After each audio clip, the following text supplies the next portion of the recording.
माँ की नई सहेली। प्रिया किचन में चाय बना रही होती है और सुमन ड्राइंग रूम में बैठकर मजे से टीवी देख रही होती है। तभी दरवाजे की घंटी बजती है। प्रिया, जरा देखना तो कौन आया है। देखती हूँ मम्मी जी। प्रिया दरवाजा खोलती है तो सामने पड़ोस वाली विमला आंटी खड़ी होती हैं। नमस्ते आंटी जी, कैसी हैं आप? मैं तो बिल्कुल ठीक हूँ बेटा, पर तेरी सास को क्या हुआ है? आजकल कहीं दिखती ही नहीं है। जब देखो तब टीवी के आगे जमी रहती है। अंदर तो आइए आंटी। अरे ओ दीपक की अम्मा, कहाँ हो? अरे बिमला, आओ आओ, क्या बात है, बड़े दिन बाद याद आई तुम्हें मेरी। मैं तो हमेशा ही तुम्हें याद करती हूँ, पर तुम ही गायब रहती हो और आजकल तो बाहर भी नहीं आती जाती। तबीयत तो ठीक है ना तुम्हारी? अरे तबीयत को क्या होना है, इस उम्र में तो कुछ ना कुछ लगा ही रहता है। मेरी छोड़ो, तुम ये बताओ कि क्या चल रहा है गली मोहल्ले में। तुम गली मोहल्ले की छोड़ो, चल तो तुम्हारे पड़ोस में रहा है। तुम्हारी नई सहेली आई है। मेरी कौन सी नई सहेली? मैं तो यहाँ बस तुमसे बातचीत कर लेती हूँ या फिर बाजू वाली शर्मा की बहू से दो चार बातें कर लेती हूँ। इसीलिए तो कहा कि तेरी नई सहेली आई है। अब कोई पड़ोस में आया है तो बात तो होनी ही है। कम से कम इसी बहाने हमारा भी एक ग्रुप बन जाएगा। फिर सब मिलकर अपनी बहुओं की शिकायतें किया करेंगे। दोनों हंसने लगते हैं। तभी प्रिया चाय लेकर आती है और सामने टेबल पर रख देती है। दोनों चाय पीती हैं और बातें करते हैं। चलो मैं चलती हूँ, अब कल मिलते हैं। राम राम। अगले दिन प्रिया किचन में कुछ काम कर रही होती है और सुमन आराम से सोफे पर बैठकर मटर छिल रही होती है। तभी डोरबेल बजती है। प्रिया दरवाजा खोलती है तो सामने उनकी नई पड़ोसन खड़ी होती है। जी, आप कौन? मैंने पहचाना नहीं। नमस्ते बेटा, मैं शारदा, आपके बगल वाले घर में अभी 2-4 दिन पहले ही शिफ्ट हुए हैं। ओह अच्छा अच्छा अच्छा, नमस्ते आंटी, अंदर आइए ना आप। देखिए तो मम्मी जी, आज कौन आया है। इतना कहकर प्रिया किचन में चाय बनाने चली जाती है। नई पड़ोसन को घर पे देखकर सुमन थोड़ा हैरान हो जाती है। नमस्ते बहन जी, मैं शारदा, आपकी नई पड़ोसन। अच्छा अच्छा, आप हैं हमारी नई पड़ोसन। आइए आइए, और बताइए कैसी हैं आप? जी बिल्कुल ठीक हूँ। वो दरअसल घर पर छोटी सी पूजा रखवाई थी, बस उसी का प्रसाद देने चली आई। सोचा इसी बहाने नए पड़ोसियों से भी मुलाकात हो जाएगी। ये तो बहुत अच्छा सोचा आपने। सुमन प्रिया को आवाज लगाती है। अरे ओ बहू, जरा चाय पानी का तो आके पूछ लो। ये आजकल की बहुएं भी ना, जब तक बोलो नहीं तब तक कुछ नहीं करेंगी। आई मम्मी जी। प्रिया चाय लेकर आती है। दोनों बैठकर चाय पीती हैं और खूब सारी बातें करती हैं। अच्छा बहन जी, अब मैं चलती हूँ, फिर मिलते हैं। अब तो आना जाना लगा ही रहेगा। शारदा के जाने के बाद प्रिया किचन से बाहर आती है। क्या बात है मम्मी जी, आप दोनों को देखकर तो लगा ही नहीं कि पहली बार मिल रही हो। आप दोनों तो बिल्कुल बिछड़ी हुई सहेलियों की तरह बातें कर रही थी। अरे जब दो औरतें मिल जाती है ना, तो बातें अपने आप ही निकल आती है।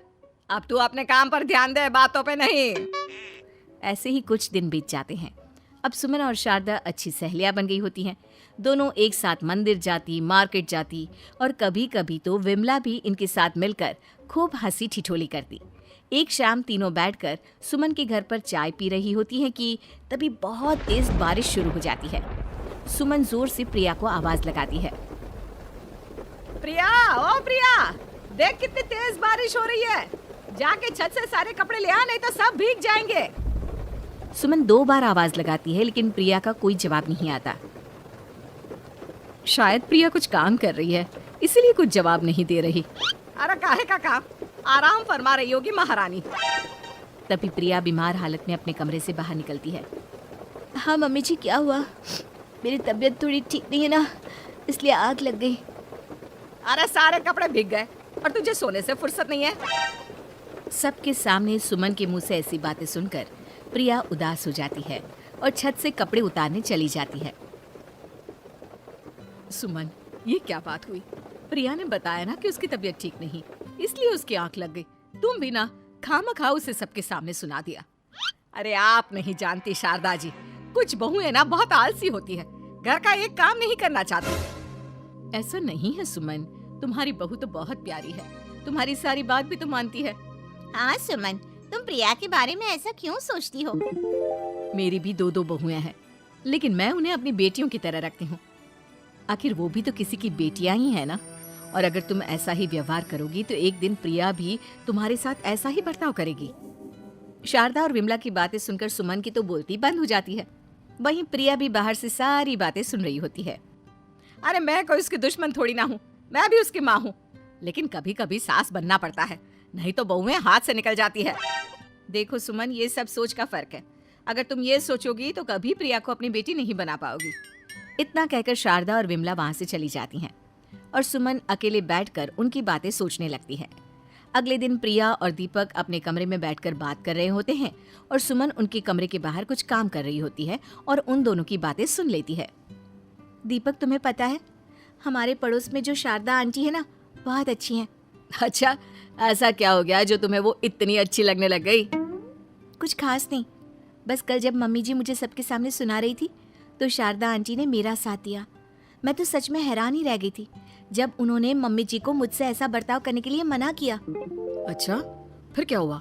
होना क्या था, शारदा आंटी तो मम्मी जी को समझा ही रही थी कि बहू को भी बेटी की तरह ही रखना चाहिए, लेकिन मम्मी जी तो मम्मी जी है ना, उन्हें तो मुझ में हमेशा कमी ही दिखती है। काश मुझे भी शारदा आंटी जैसी सास मिली होती जो मुझे भी अपनी बेटी जैसी समझती। सुमन ये सब सुनकर बहुत उदास हो जाती है और वहां से चली जाती है। प्रिया की बातें सुमन के कानों में बार बार गूंज रही थी। उसे बहुत शर्मिंदगी महसूस हो रही थी कि उसने प्रिया के साथ बहुत गलत किया है। अगले दिन सुमन शारदा और विमला को बुलाती है।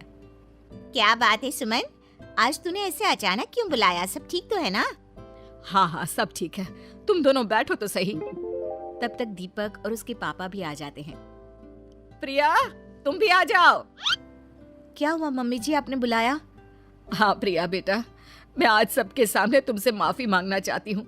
मैंने आज तक तुम्हारे साथ बहुत बुरा व्यवहार किया है, लेकिन तुमने कभी भी मेरे साथ बुरा बर्ताव नहीं किया। मुझे अपनी गलती का एहसास हो गया है, हो सके तो मुझे माफ कर देना। प्रिया अपनी सास की बातें सुनकर हैरान हो जाती है। उसकी आंखों में आंसू आ जाते हैं। प्लीज मम्मी जी, आप मुझसे माफी मत मांगिए, मैं भी आपकी बेटी ही हूँ। वैसे एक थैंक यू तो मेरी नई सहेली को भी बनता है, जिसकी वजह से मुझे मेरी गलती का एहसास हुआ। शारदा बहन, आपका बहुत बहुत शुक्रिया जो आपने मेरी आंखें खोल दी। अरे क्या सुमन, तुम भी ना। तो फिर इसी बात पर चाय और पकोड़े हो जाए। हाँ हाँ, क्यों नहीं।